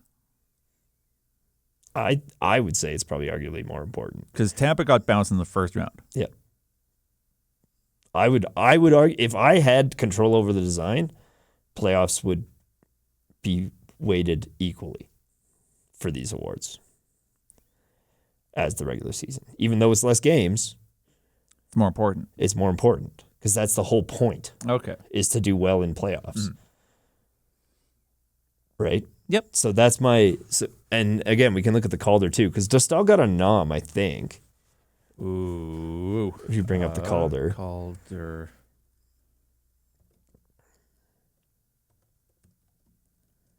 I gotta play more Discord trivia. My fingers are quite slow. Pinball helps. Pinball helps. I'm gonna have to come out to Pinbar at one point here. No, don't come to Pinbar. Don't go. There's a big tournament this weekend, actually, if you want to come play. Pinbar, don't go to Pinbar. Hey, Ben Kindle. Okay. Yeah, I know. So, so Dobish finished 4th in Calder votes. Mm-hmm. I think if you take playoffs into account, he gets 2nd. Who gets first? Schaefer? Still Schaefer. You think Demidov drops a 3rd? I think Seneca also jumps Demidov. I think in the brief amount of playoff games that he played, I think Seneca was pretty solid. But Dobish would deserve to be second after that playoff performance, I would say. So that's kind of my argument. You balance them, you still maybe you have them weight playoffs a little bit less, but still have it be an impact. Because I don't think it's fair to the guys that do really well in playoffs. Granted, if you do super duper well in playoffs, you don't care because you just won the Stanley Cup. Yeah. Right? We are going to the Selke next. Let me see if I can find the Selke Award voting on this here list. Lady Bing was won by Cole Caulfield, player who exhibited the best type of sportsmanship and gentlemanly conduct combined with a high standard of playing ability. And that's Lady Bing. Congrats to Cole Caulfield. And I think for this one too, because when the pressure is the highest and the lights are the brightest, does your Lady Bing winner, your Lady Bing winner should still be able to keep that sportsmanship and gentlemanly conduct up in the highest pressure situations. Yeah. So that one for sure I think should have an impact. Boo boo. There's the Norris. We didn't look at voting, but Wensky beating out Makar by a fair amount, honestly. A lot of firsts. And then you have Darlene Bouchard, Sider, Hudson. And I think naturally with this one, if you took into account playoffs, Makar wins it. Yeah. If you're weighing playoffs that heavily. Yeah. Boom, Selke. There we go. So Nick Suzuki just walks. Walks to a Selke win here. 1,726. Next closest was in second, Anthony Sorrell with 467. Yeah. But then again, if you take into account playoffs, where does Stahl land here for you? Because I think it's higher than fifth. But then he doesn't, I'm sure that's not what he cares about right now. I'm sure when he lifted the cup, he wasn't like, damn, I wish I won the Selke. Yeah. You know? Mm-hmm. But still, it's the kind of thing. I'm sure Mitch Marner is like, man. Marner getting some votes worth mentioning. Yeah. But and you can take that into account too. If you counted playoffs, where would Marner land here? Yeah. Because I think it'd be higher than Sorelli. Any other votes or any other awards? Suzuki, Selke, Caulfield, Lady Bing. The Masterton. Oh, yeah, you were mad about this one. Now, we've said on the show, before we get to Masterton, let me pull that tab up for the Hart Trophy voting. Kucherov, really, really tight. Really, really close. Kucherov beating McDavid for the Hart Memorial Trophy, 1436 to 1426. That's close. It is quite close.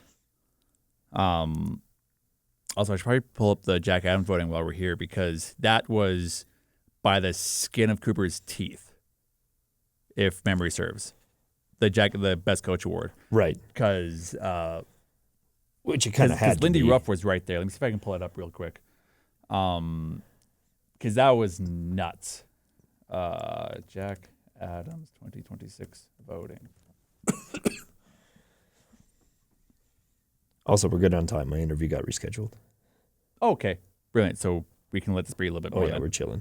John Cooper with 226, Lindy Ruff with 223. Yeah, that's tight. Dang. And I think point system is 5-3-1. Yeah. Close. Incredibly close. But that means you made the right nominations, right? Yes. Yeah. Dan Hughes pulling up the rear with 199. Very close as well. And next close is Jared Bednar in Colorado with 66. Yeah. But again, it's one of those things that I don't think Rod Brindamore is sitting at home right now like, damn, I wish I won the Jack Adams. No, I don't think so either. But I'm sure Tortorella would have been like, it would have been nice to get some recognition. Although I don't think Tortorella cares much about it. He didn't coach nearly long enough. This season for me to even see that. Yeah. Is there Masterton voting? I can't imagine there is. Or is it Masterson? Yeah, I saw it. Masterton voting. Because Cooley got one. Cooley got a vote. 6 voting. Not now. That one. There we go. There. Okay. Yeah. Devin Cooley got a Puck Report first NHL on place Instagram. vote. I was kind of underwhelmed by this because Merrick and I. You guys are big on Darlene. We were big on Darlene because, like, I think his wife had a heart attack and she was in Sweden and he had to leave the team for a bit. I understand the Landeskog pick. I think he probably should have, like, even the top comment here, my name is Michael. Darlene was robbed. Shout out, my name is Michael. Yeah, shout out underscore my dot name dot is dot Michael underscore. Yeah. Also, shout out slush.jpg. Slush.jpg in the comments here. Any of Darlene, Landeskog, or Taves could have won it, and they would have deserved it. I would agree with that. Yeah, I think Darlene should have. I don't think Taves should have. Like, congrats on coming back. However, I think Allmark should have been higher up there. For what he went through in Ottawa. Yeah. Yeah, Allmark landing fifth behind Kopitar. And I said this too when this first came out. If Weisblatt was more of a known player, I think he would be higher up there. Yeah. If he had the same magnitude and fan base and just general people knew about him more. Yeah. Because his brother I think he'd passed? Be up there. Yes. Oasis, I think. Yes. And also, like, even before that, just all the stuff. Like, that family is the reason that the WHL does, like, sign language interpretation and stuff. Mm-hmm. Yeah, Orca Weisblatt Orca. passed away. They've all got names that start with O. Yeah. Getting down to our last couple topics here. Pressing an hour and a half. This is going to be a long episode. Oh, yeah. Have fun exporting this. Oh, my God. I'm going to be here forever. I would like to get out of here before the rain starts, because that's going to be a brutal walk home. I will see what I can do. Control that. Control the weather. Can't you? You know what? No. I'll look into it, though. Okay. I'll see what I can do. By next week. I'll run outside. Stop. Maybe it'll work. The NHL will investigate allegations against Mike Babcock if the Oilers hire him. This dates back to barely pre-Coast. Right. Because, so, I mean, honestly, this dates back to, like, long before Coast. But, because there was a whole Babcock Friends and stuff. Babcock Commodore stuff. And then, most notably and more recently, the Babcock Marner stuff. And then in Columbus. I brought this up on AAA. Wow. Yeah. Yeah, like this was a week before our first, or a couple weeks before our first episode of Coast with you, me, and Landon, where we didn't have cameras yet. Yeah. And I brought it up on AAA because I had to talk about it with someone. And so the story goes that during the player interviews when Babcock was hired by the Jackets, he pretty much asked players, "Hey, give me your phone. Yeah. I want to I want to see your pictures to know what kind of person you are." He would then quickly let go. Yeah. That would take him a while to get through my phone. Because, wow. You just see a bunch of dog pictures. Yeah. A lot of pinball pictures for me. Yeah. Like some hockey pictures, some dog pictures. But obviously, you know, if I've got some good memes too. If I was in an interview for a job and the manager said, "Hey, give me your phone." No. You'd see the yacked meme. Get yacked. He'd be like, "You're hired. You're hired." All right, you're cool. You're a good guy. Guy knows puck. Guy knows puck. And he wasn't fired, he resigned. Because if he was fired, there would have been an investigation. Right. But he resigned, so there wasn't one. And now with his name popping up in Edmonton mostly, this article is written from a week ago. Those rumors have kind of since died down because of the investigation. I think also because Torts is not going back to Vegas. Yes. Could you see that happening? Yeah, we might as well throw that in as well. Tortorella is also not returning to Vegas Golden Knights. Also in coaching news, the Leafs should have a coach according to John Chaika. It is Chaika, by the way. Oh, Chaika. Yeah. We haven't talked about the Leafs in a little bit here. Much to their dismay. So it is John Chaika. It's not John Chaika. John Chaika said in a presser today that the Leafs should have a head coach within the next, to quote him, few days, several days. So within the next couple weeks, there's probably going to be a name thrown out from Toronto here. Me? Yes, you. Breaking You're going news. to Toronto. So it looks like the league's going to do an investigation on Babcock. Honestly, potentially even regardless of the hire. Yeah. Saw the Moving. one that you posted up. What's that? Just saw the article that you pulled up. This one here? Yeah. Darnell Nurse requests trade from the Oilers. Where he gonna go? What do you think? Where do I think he's going to go? So worth noting in the article by Sean O'Leary here, Nurse's contract includes a full no trade clause. He's reportedly submitted a list of 3 to 5 teams he would consider. So, and none of them would consider him. No. I think he's probably, where's he from? He's Canadian. It's sad that this matters. He is from Hamilton. Hamilton. He's from Hamilton. As I Googled Daniel Nurse. Yep. Daniel Nurse. Has a similar amount of points in the NHL, actually. Does. Danrell. I had a theory coming into the show, but I've since forgotten it. You want to hear my theory? Go ahead. He's going to the KHL. No way. You think he's bye-bye? Yeah. See you later. No one likes him. He sucks. So first and foremost, if you're going to make a trade for Darnell Nurse or Daniel Nurse, depending on who you're talking about. Why would you request a trade when your stock is at its absolute lowest? So I would make the argument he's an NHL caliber defenseman, but not at $9.5 million. No. So the Oilers are probably going to have to retain here. Like 75%. Which is sad because you can only retain 50. Puckpedia Nurse. Puckpedia Oilers, because I'm curious as to how many retention spots they currently have. Active injuries, transactions, goaltenders buried, buyout. So they have 0 retained spots right now. And I believe they have a maximum of 3? I don't know. They're going to have to retain all of it. So let's say it's Darnell at half retained, which is 4.75. 4.75. Yeah, that math checks out. So then a team's paying 4 3/4 for him, which still's not great. But I still think that's an overpay. But it's palatable. Darnell Nurse making 9.25. Okay, so it's 4.1. No, we're like something. 4.6 something. 4.625. Something like that. Yeah. Yeah, that's it. That sounds about right. So 4.625. I think it's I think it's still an overpay until 2030. Oof.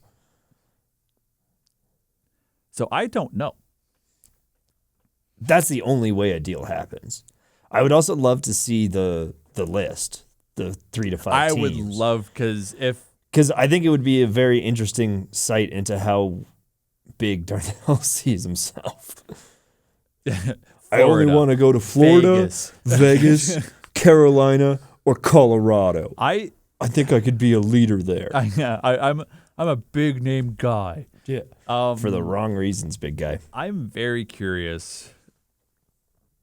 What if he's just because he's only ever been in Edmonton?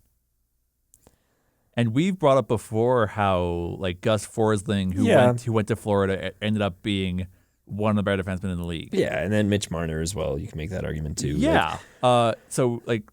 If it would be curious to see if he gets to a team that I'm not going to discount him not being a quality defenseman, because if he gets under the right coach, the right system, whatever, he could flourish. We've seen it before. Seth Jones. But I don't think any team's going to take a $10 million gamble on that. No. I could maybe see 6. I think 6 would be okay. What's his points like? Darnell. Oh, I googled Arnell Nurse. not Daniel. This season, he played 82 games. He had 24 points. That's not good. For $9 million? No. Which is largely the point. Again, you got to be at least, for every $1 million you're making, you got to at least score a goal. This is true. And he hasn't done that. He has 7 goals. Yeah. So and he didn't have that last year either. He had 5 last year. So again, that 6 million number is right around. Yeah. So you can retain a third of it. But then you look at his 2020-21 season where he had 16 goals, and then you're like, okay, maybe even that's not great for $10 million, but with only 20 assists. But then you're thinking, I agree with you, like $5 million, like not on the Flames, please. No, but, God, no. Maybe. I'm sure somewhere there's a spot for him. But Edmonton has to know that they're going into these arguments that knowing that they have to retain. Yeah. They have to know that. Yeah. You're either retaining or you're giving me the farm. Yeah. Like you have to give him Nurse and then also Connor McDavid. Yeah. Nurse and Draisaitl. And McDavid. Yeah. For that's how much of a boat anchor for you're like a giving me. 4th round pick in 2029. Notable player leaving Anaheim, John Carlson won't return to the Ducks. So there's potentially a window there in Anaheim. Oh, yeah. I wonder how well Darnell would do in Anaheim. Who else would be around him? Anaheim Puckpedia. Currently for the defenseman. Whoa, my God. Nobody. Phil, you want to go to Anaheim? Yeah. You and me? Yeah, let's do it. We'll hop on their blue line because they have 0. They have no defenseman. They have Jackson Lacombe, Drew Hellison, and Tristan Luneau. That's it. And they don't even have Tristan Luneau for more than next year. Now, granted, they have... Or 2 years. They have RFAs Tyson Hines, Olin Zellweger, and Pavel Minchikov. And they're RFAs until 2030, 2031. But like, Trouba's going to stay because, like, where the hell else is he going to go? Radko Gudas is their captain. Right, yeah, he's going to retire. So he's he's not going to retire on this deal, but he's like, this is his. They have 38 million cap space. space. So they have some. Give me some of it. Some bending, and like they're below the floor currently, so they have. I could be a defenseman for $500,000 a year. Yeah, like it's like. And a house in Anaheim. Yeah, like screw my final project. Hey, I'm gonna go to Anaheim. Yeah, that's your final project is just to be an NHL defenseman for a season. What if I film content for it? Yeah. Just mic you up every time. What if I film me as an NHL defenseman? And then also live commentate the game while doing that. Oh, I need to bring camera people for that. No, just borrow Sportsnet. They're easy to deal with. Yeah, I bet they're so easy to deal with. They just cut ties with CBC. Hey, what if we entertain this kid? Just mic them up. And then the last news from today that we're going to get to. This is a big one. As we're approaching an hour and 45 minutes. Look at us go. We've been talking for a while. Yep. Maple Leaf steal Joseph Woll and Simone Benoit to the Flyers for Sammy Urson, Emile Andre, and a 2026 third-round draft pick. Is this good news for Stolars? This means Stolars is okay. I don't know what this means. Because... Woll was like their guy this season, wasn't he? Because Stolars got... Or am I completely So Woll and Stolars are both kind of equally injury prone. Yeah. Which we'll get to in a hot second here as far as Woll goes. But let's take a quick second here. Sammy Urson, this past season with the Flyers, 14, 11, and 5 with an .870 save percentage. He played 33 games. That's crazy. I've never heard of this guy. .870 is not good. He played 51 games in 2023. Where was I? Who is this guy? Who is this guy? Who is him? Yeah, he's played 33 games, 14, 11, and 5 with an 870 save percentage and a 312 He's almost goals exactly against. a month older than me. Yeah, October 20th, 1999. He's a month and 1 day older than me. Crazy. That's crazy. Still Still don't know who he is. then But we he jump also to- probably doesn't know who I am, so Then we it's jump okay. to Joseph Woll this season, played 39 games, 15, 16, 7, and 8, 9, 9. Not awful. So better than Carter Hart. Here's where I think the difference is. Sammy Urson, looking at his injury history, whoa, it's pretty short. Like it's 5 lower body injuries from 2024 to 2026. Joseph Woll but two of those are has about illness. 7. Yeah, but 2 of those are illness. Yeah, so He's let's had the flu. So let's say that's 5. He injured his back in the playoffs in 2024. He had an ankle injury in February 2024. We're looking at 2 fairly injury-prone goalies here. Yeah, those illnesses I don't count because look at those dates. Look at those dates. They're only 1 game missed. Yeah. So he literally just had a tummy ache. He was sick for a little bit. He had a boo boo. A chew. That was good. I like that. A chew. A chew. And then Simone Benoit. He's going to add some size to Philadelphia. 6'4", 210. That's one thing I noticed that Philadelphia kind of needed during the playoffs. Yeah, like a bit more of the Philadelphia Flyers brand. Yeah, as it were. Yeah. 73 games, 41 penalty minutes, 78 games, 59 penalty minutes in the past couple of years. A Here. whopping minus 22. Yeah, he's there. Hell for yes, size. Simon. That's not even his worst one. His worst one was minus 29 and 23. With the Ducks. With the Ducks. I wonder if Casey has any feelings towards Simone Benoit because he was with the Gulls. I feel like she probably thinks he's cute. When was Chase DeLeo with the Gulls? We're gonna do this live on the show. We have nowhere to get to. Yeah, what am I doing tonight? Hey, look at one of Zellweger. Hey, there is no Sonny Chase DeLeo. Milano. I guess I'm a moron. That's okay. And then Emile Andre, puck moving defenseman, fairly young, 2002. Oh my God. He's a baby. 13 points in 61 games this past season. He won the championship with Jan Koping. Yeah, HV71 Jan Koping in the Swedish 1 league. HV71 Jan Koping legend. Really rolls right off the tongue. It really does. Legend. Yeah, so to me, this trade is largely the Woll and Urson aspects of this. Yeah. You have a goalie who's not overly injured, but kind of bad. That's why I didn't take too much stock in. I was mostly surprised because a lot of my hockey opinions come from, do I know this guy's name? Okay. And so when I saw Joseph Woll, I was like, I know his name. That's a name. I've seen him play. Yep. He's good. Okay. He's solid. And then I was like, who are these other guys? And now I'm learning that this Sam dude is actually a starting goalie in the NHL. So turns out I'm dumb. I mean, he has started. He's not. I would say he's not a starter, but he has. Well, he played started. 47 games last year. Yeah, 47, 51. That's a lot of games. Let's see where those Flyers teams finish. But you can imagine, are they 7th and 8th? Maybe. But you can imagine my surprise when I'm like, they just traded him for everything of nothing because I got no idea who these guys are. Turns out I'm an idiot. Philly in 23-24 finished 6th. And then in 24-25, finished last. So. Still not good. No. So, yeah, he started those seasons. However. They were bad. Yeah, that's not good. So he has started, yes. Is he a starter? Probably not.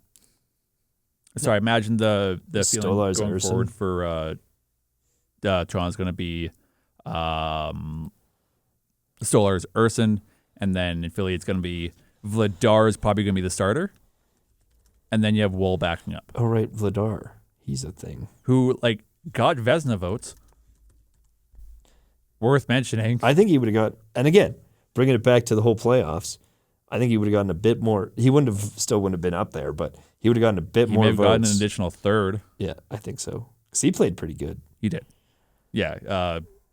Getting bounced in the second round to the Cup winners. Not bad. Yeah. Sweeping That is it as we approach an hour 44 minutes I've got 1 hour 44 minutes on this whole recording. Phil Trombley, anything you want to add? I had one more thing, and usually this is what you do, but let me just pull it up. I was trying to pull it up quick, but I can't find it on the Cougars site. But we were just talking about goalies. And one team that definitely doesn't need to worry about their goaltending are the MRU Cougars. Yeah, let's... Because they just got this kid from Brooks. I don't remember his name. Zach Zahara. Zach Zahara. And so...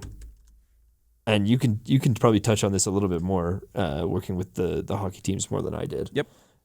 Infinitely more than I did, actually. Obviously, your goalie, who's been absolutely killer for a long time, is now moving on because he's old. Right? Yeah.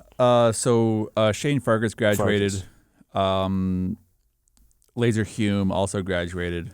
So... that only left really Ethan Buenaventura. Yeah, because Riley Sims also a fifth year. Yes. So now you have Ethan Buenaventura going into his second year, and now you have this Zahara kid, who was also a very good goalie. He was Medicine Hat's goalie for a while. Yep. And then went down to Brooks. He's now 2-time, not just BCHL champion, but I don't know what the upper version of that is, but like the Centennial. That's not the only goalie they signed either. Is it not? No, they signed another one. Aww. Or, I'd say signed. One committed. Are they going to bump down Ethan then? M Hockey. So I imagine Bert's probably going to run with the 3 goalie tandem that he ran with last season as well. Let me see if I can find the name. Alex Scheiweiler, I think his name. Scheiweiler. That's a cool name. Played with the Canmore Eagles. Okay. AJHL. Eagles, Canmore Eagles, I think. Yes. Scheiweiler. So I think this Zahara guy is going to be our starter. So with the Eagles, 22, 12, and 2 with a 9.21 save percentage. Whoa. AJHL championship last season. In the playoffs, he was 12, 2, and 0 with a 9.34. Wow. So our friend of the show, Ethan Buenaventura, it's going to have to fight. Yeah. I think Zahara is going to be our starter. Because now I've got Zahara's stats up in front of me. 2 championship winning seasons with the Brooks Bandits in the BCHL. Not just championship, not just BCHL championship. Whatever the larger cup is. I think it's the Centennial Cup. I think so. It's either for the BC or it's for the greater conglomeration like the BCHA. Yeah, because the Canucks hosted it last year, didn't they? That I don't know. I'm pretty sure they did at Max Bell. 14 games played last year with Brooks, 38 goals against. That's not great. Oh. Never mind. Forget everything I ever said ever. Okay. Well, I mean, Zach Zahara in the BCHL, back-to-back BCHL championships. 8-5-1, and then a 39-3 record with an 8-9-1. Yeah, he said former Med Hat goalie. Oh, that's goals against average, not okay. Never mind. Yeah, he's pretty good. Former Med Hat didn't get a ton of time to play because Med Hat had what's the kid's name? Med Hat's just a wagon, but they had another very good goalie that I'm blanking on his name right now. And honestly, like Ethan, Zach, and Alex are all 21. Yeah, so you have them for a long time. Like I was quickly looking around to see like who was the oldest. None of them are really the oldest. Like Ethan born June 2004. Alex born Jan 10th, 2005. Menigan, that's who I was thinking of. And then Zahara, March 21st, 2005. Yeah. So, like, they're like both kind of freshly 21. So, Ethan might get the nod, like, to start the season because he's the oldest. And, like, Bert knows him probably the best. Yeah. But camps and exhibitions and all that stuff, we'll see. Yeah. But then, Zahara got knocked down because they had Menigan, who's really, really good. Mm-hmm. But yeah, that was just something I wanted to add on as a quick Cougars thing. That's exciting. Yeah. Have some really strong WHL and BCHL goalies coming to the Cougars. Hitman stuff, I can't talk. I know some things, but I'm not allowed to talk about them. You know some things. I know we've got a really good, really young goalie coming. Okay. Who's going to be really fun. And the Hitmen might be looking pretty decent next year. What's pretty decent? Like as good as they were. Like they're not going to get worse. Do you see them getting better? I'd hope so. But I mean, back-to-back seasons, we got to virtually the same spot. Because they got bounced in the... They got swept in the second round. Swept in the second. And then 2 years they ago... got swept by Med Hat, ironically enough. 2 years ago, they got to Game 7 against Med Hat. Mm-hmm. And that comparison between the two teams, the fact that the team last year were only 3 games less than the team 2 years ago is crazy impressive. Mm-hmm. So it's a good core of kind of almost like Island of Misfit Toys, like a bunch of guys that you don't expect to like absolutely kill it. Like we don't have a Landon DuPont. No. Right? The closest thing we had to that was Ben. Yeah. And then we thought we were going to have Ben last year. And I think it would have been pretty fun to see what we could have done with Ben still on it. But now we're losing Big Axe. Now we're losing a couple other guys. You have a Mogachev coming up, which is helpful. Yeah, but we only have one more season of him, right? Yeah. And really? I thought he was young. Well, no, this is his draft year. I thought draft year was next year. Mulkey's getting drafted this year. Dang, I guess I'll shut up. Might be. He was actually. I think Mulkey was also eligible for the draft last year. So he's older. I thought this was his first year of eligibility. Was this year? I don't think so. Oh, he's an older draft eligible. Okay, and he's still going to get drafted. Just like 7th, 6th area. No, Mulkey's sitting, I think, 4th round. Really? Yeah. Okay. Damn. Macbeth is still sitting late 1st, early 2nd. Amrine's sitting 3rd-ish, late 3rd. And then I think Mulkey's, 4th or 5th round. Okay. And that's where we're looking at.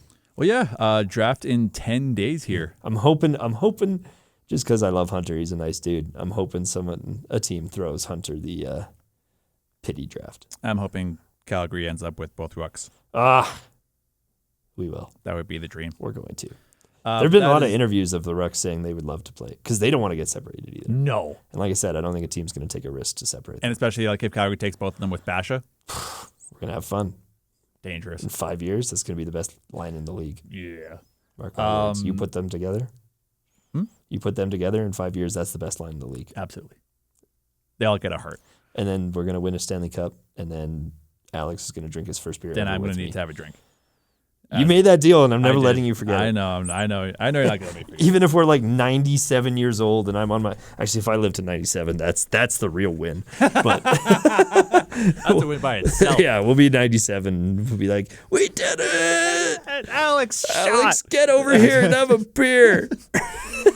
But that is it. Alex Burke with Phil Tremblay. That is me. We will see you guys next week. We don't know what day yet. We'll find out. We'll see how it goes. I've got a significantly less busy week this week than last week, which is nice. Same. Last week was ridiculous. Yeah, but I should be able to manage this next week or so here fairly easily. Yeah. But that is all for this week. With no NHL playoffs, eyes shift now to the NHL draft. So whatever team you watch, as always, enjoy the hockey draft. Enjoy the FIFA World Cup. Enjoy the FIFA. The World Cup. It's been fun. Yeah. We'll see you guys when we see you.